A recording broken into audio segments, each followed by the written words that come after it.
All right.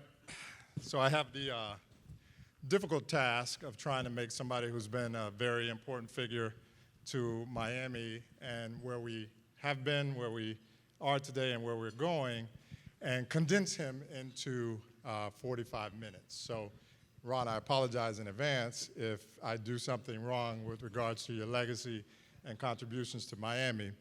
But I did want to introduce you properly, so I am going to read a couple things because there's no way my memory with a closing going on today is going to do you justice. So I'm going to do it this way, and just bear with me for a second so I can properly introduce Ron to those who don't know Ron. And how it applies to me is I grew up in Miami, so I grew up outside, and that's why you always turn your phone off. I grew up in... For the record, it's normally me, just ask close to the room. So I grew up in Miami-Dade County in an UMSA area, unincorporated municipal statistical area, right outside of Opelika on 22nd Avenue, next to New Birth Church. So I grew up in a time of watching Miami in its infancy. I still think we are in an infancy. But I also heard about people who were building Miami and creating the blocks that I would later be able to step upon. And Ron, you are definitely one of those people in that category. So without further ado, let me introduce you properly to the room. So Ron is the founder and CEO of Ronald Book PA, Ronald L. Book PA, a law firm that specializes in government affairs. So you probably have heard a lot about Ron in terms of lobbying and different things like that. He's been consistently ranked as one of the highest and most effective lobbyists and participants in the government space in the state of Florida for a long, long time. So this is not something just now coming. He's been doing this for a long time. In 1993, with the help of Alva Chapman and other community leaders, and Alva Chapman was a leader at Knight Ridder, our newspaper company that owns the Miami Herald. Ron helped secure the passage of the first dedicated funding source for homelessness in the United States. So he was the first, not just in Florida, not just in Miami, but in the whole United States. Since that time, he's continuously served as the chairman or committed volunteer of the Miami-Dade County Homeless Trust and currently serves as the chairman of the board. Under Ron's leadership, the Homeless Trust has reduced unsheltered homelessness by nearly 90%, effectively ended veteran homelessness in Miami-Dade County, and developed and leveraged thousands of units for permanent housing for people who have suffered from homelessness. The Trust has been recognized repeatedly as a national best practitioner and modeled by many around the country, and has been recognized by HUD for its efforts in doing so. Together with a coordinated network of partners, the Homeless Trust provides more than 15,000 people services every year. I think that is just something that is astounding, especially for me, being part of a business that's headquartered in Atlanta but operates here out of Miami Beach. So Ron, after just talking so much about you, I know you're going to go into it, so I do have a limited time, so I don't want to go too much further with your introduction, but I just want everyone to understand that you've been doing this for 30 years or more. You're truly one of the individuals that, like I mentioned, I've had the opportunity to hear about, meet, and then walk on some of these steps that you've created for us. So kind of walk us through, take us back, and I know you can talk about Alva Chapman and everybody who started this with you, but take us back a little bit and tell us, like, how did this get started? How did you become a champion of this cause, and why you're so passionate about it? Well, first of all, thank you. Humbling. Appreciate the kind words and thoughts. I get emotional when we start having these conversations throughout the community because the 32 years has passed since we started, almost 33, since the passage of the food and beverage tax, and you start triggering back those years of the people you've encountered along the way, those that became part of the movement, those that we were out here to serve. And to those in the room, let me, before anything else, there's a timer up here. And Annie made a mistake. She somehow thought this bright red timer was somehow going to adjust how long I spoke. For those that know me in the room, you know better than to put a timer in front of me because it's not going to matter too much. So for that, Annie, to you and your board for pulling this summit together, thank you. I will ignore the timer. I met Alva Chapman and a group of what I call the do-gooders from back then, Kareem, when they showed up in Tallahassee and they were in the conference room of former State Representative Mike Abrams, a House member from Miami-Dade County, who not only chaired the Dade delegation back in the day, but was chairman of the House Finance and Tax Committee. And he summoned me to his office. Hey, the chairman of any committee summons you, you come running, right? But it happened to be a group of these so-called do-gooders, as Mike would refer to them, and it was led by Alva Chapman, who at the time was the former editor, publisher, and the chairman of the Knight Ridder Corporation, his wife Betty, but he had in tow legends from this community. Sister Gina Laughlin, was she not a saint in her leadership at Barry, but in her leadership in the community? And why they haven't made her a saint yet, somebody needs to talk to the Pope, because the lady should have been a saint when she passed away. Archbishop McCarthy, Monsignor Walsh, Rabbi Schiff, Armando Codina, Oz Howe, Jack Peoples.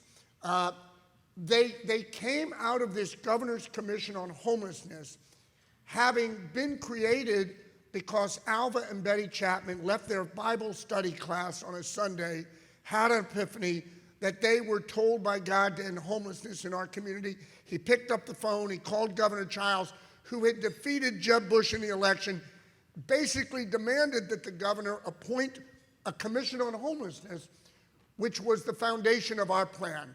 And Hilda Fernandez is sitting here in front of me. She was there at the beginning. There are several other people in the room, Hilda, like you. Sergio, who's not here anymore, he's up at, I guess, Brown University. But those early days, so think about this, Alva Chapman, Jeb Bush, and Alex Pinellas, who had been sent to purgatory by Art Thiel at the time, knowing they were going to run against each other for mayor. Alex would have a failure on ending homelessness in the community, only he parlayed it into becoming our first executive mayor, as all of us know. Think about where we started with a little over 8,000 people. Back when you were young and a kid, you're still young, but when you were a kid, and all those individuals were living under every expressway in our community. You couldn't go by an expressway, just like you could go to New Orleans, or LA, or San Francisco, or Seattle, or Boston, Pittsburgh, Philadelphia, Chicago, Detroit, New York, Washington, D.C., where they're all still living under every bypass. We don't have that anymore in our community because Alva, Betty, and that group showed up in that conference room that day asking me, would I lobby to pass a food and beverage tax? Why do I still champion this? My parents taught me, and again, those in the room that know me know I'm not the most religious guy in the world, but I'm very spiritual. God put me here for a reason. And that old biblical quote of, to those much is given, much is expected, I added a sentence into the Bible after that, and it was not simply to those much is expected, those much is given, much is expected, but at the end of the day, leave this place better than the way you found it. That's what my parents taught me, and I started this effort. It was a 2-year commitment that's turned into 30 plus years, and I won't quit until we're done.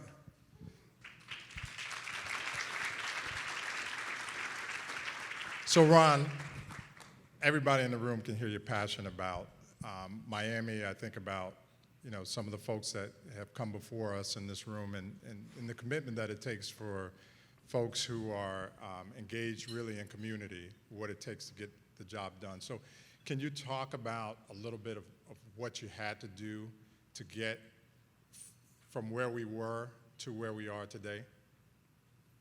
Some of the mechanics? Oh my.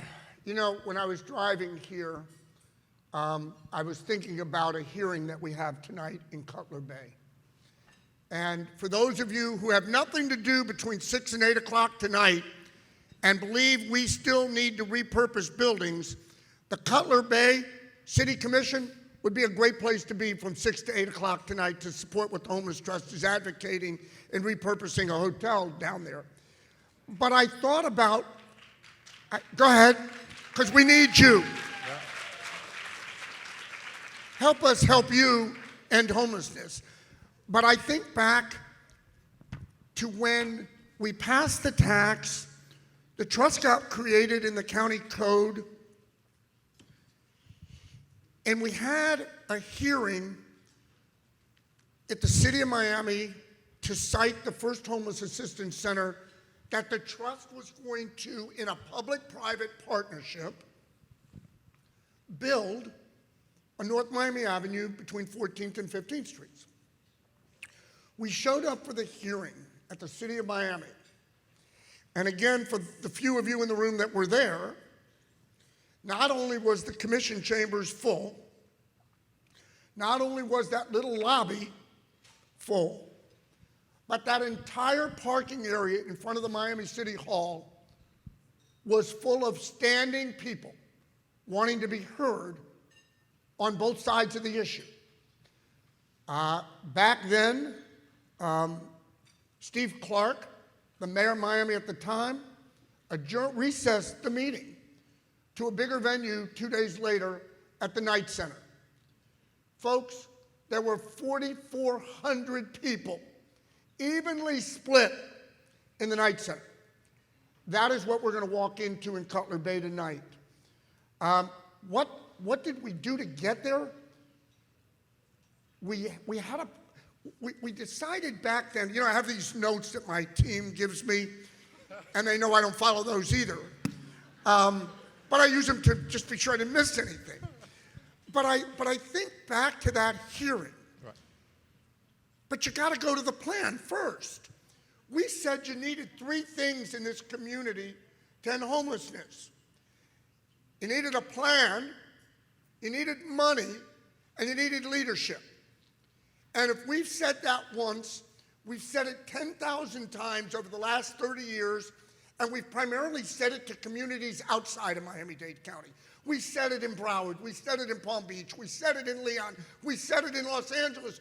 We've said it all over the country where people invite us because they want to replicate what we do. Because every Department of Housing and Urban Development secretary, since Secretary Cuomo, have all said the same thing to the country, which is we should have one of these models in every urban center in America. Marcia Fudge just said it 6 months ago when she was here. Ben Carson said it when he was here 9 times when he was secretary, because what we do is right, but we follow the plan. We outcome and performance measure everything. We've got a public-private partnership, and while we talk about Chapman Partnership, formerly known as CPHI Community Partnership on Homeless, Inc., as our formal contractual partner, all of our partners are represented in this room today because we knew then everybody needed to be at the table. Whether you were Camilla's House, the Rescue Mission, the Salvation Army, the fledgling at that time Sundari Foundation, which became Lotus House, whether you were New Hope, whether you were Hermanos de la Calle, all of them needed to be at the table then, but in addition, we needed the business community at the table. And that business community were on the Camilla's board, the Lotus board, but they were on that Chapman board.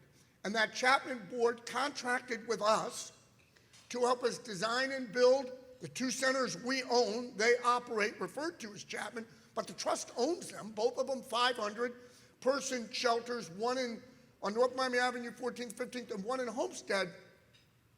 But you needed the leadership to remain so disciplined and just pretend this was our 10-year plan on homelessness then, which became the amended 10-year plan, which became, if you will, our roadmap to get to where we are.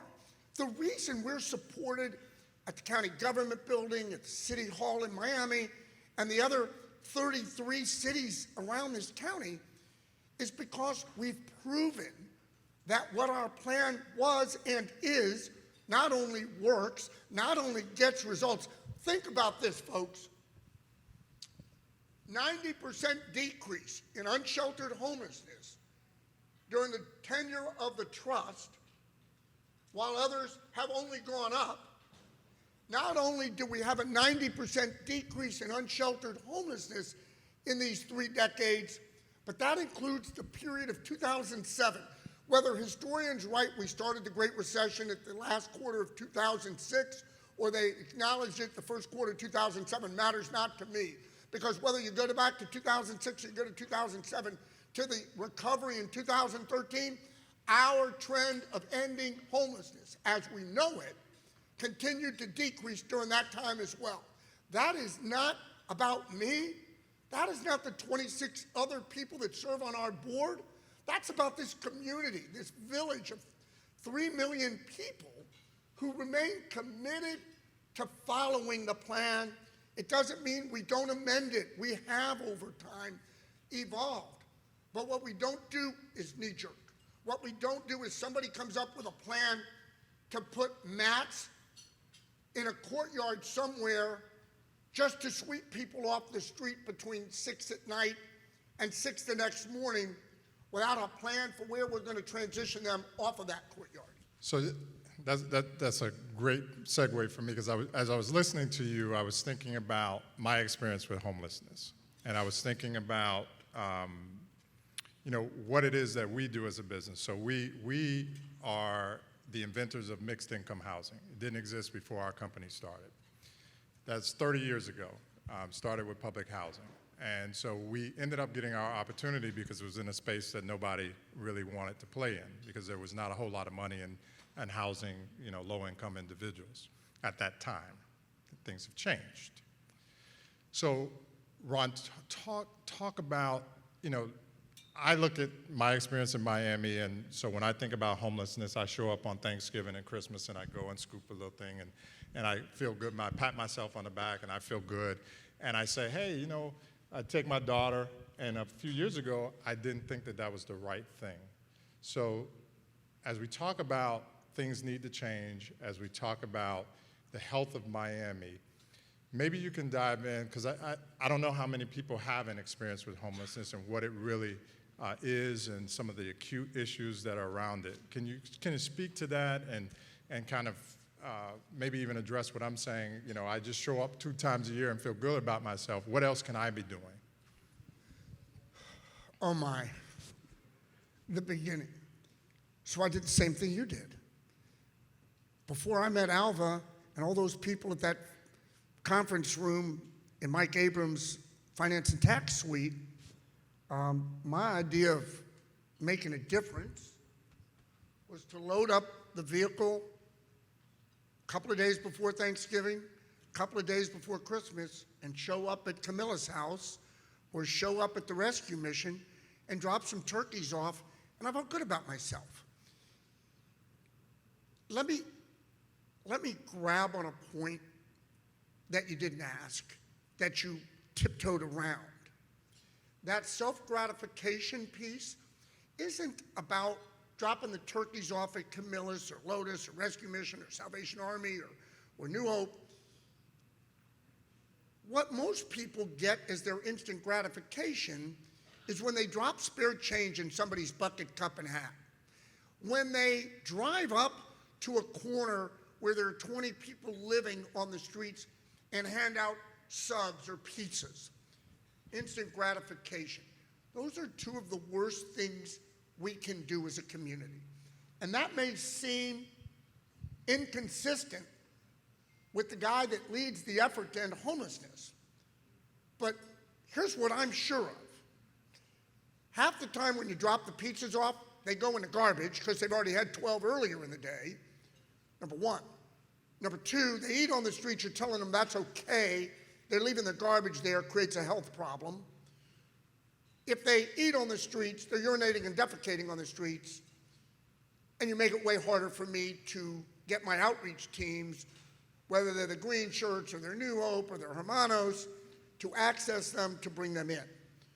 Secondly, on panhandling, half the people that are panhandling do it as a job and they have a place to go at night.